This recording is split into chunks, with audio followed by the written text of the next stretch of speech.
ایک زمانے میں پاکستان کی سرسبز و شاداب علاقوں میں واقع ایک متحرک گاؤں میں احمد نامی ایک عجیب و غریب لڑکا رہتا تھا۔ احمد ایک روشن اور بہادر بچہ تھا جو اپنی آس پاس کی دنیا کی تلاش کرنا پسند کرتا تھا۔ ایک دھوپ والی صبح جیسے ہی احمد نے اپنی روزمرہ کی مہم جوئی کا آغاز کیا، اس نے دیکھا کہ ایک رنگین پرندہ آسمان سے بڑھتا ہے۔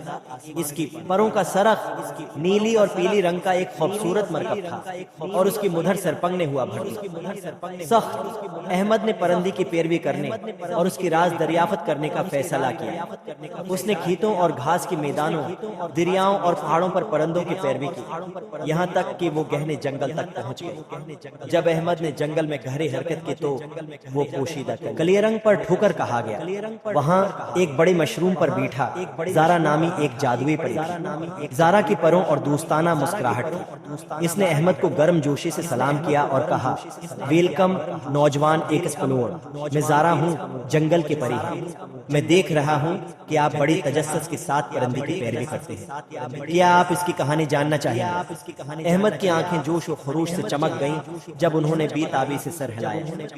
زارا نے وضاحت کی، اس پرندے کو رینبو گارڈین کہا جاتا ہے، جہاں بھی جاتا ہے خوشی اور خوشی پھیلانے کی طاقت رکھتا ہے۔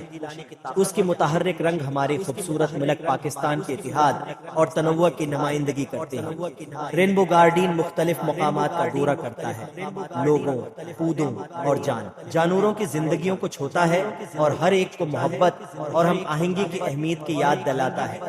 احمد رینبو گارڈین کے مشن سے متوجہ تھا اور وہ اپنی جادو کا پہلا ہاتھ دیکھنے کا انتظار نہیں کر سکتا تھا۔ زارا نے اپنی بی تابی کا احساس کیا اور اسے ایک خاص تعویذ دیا۔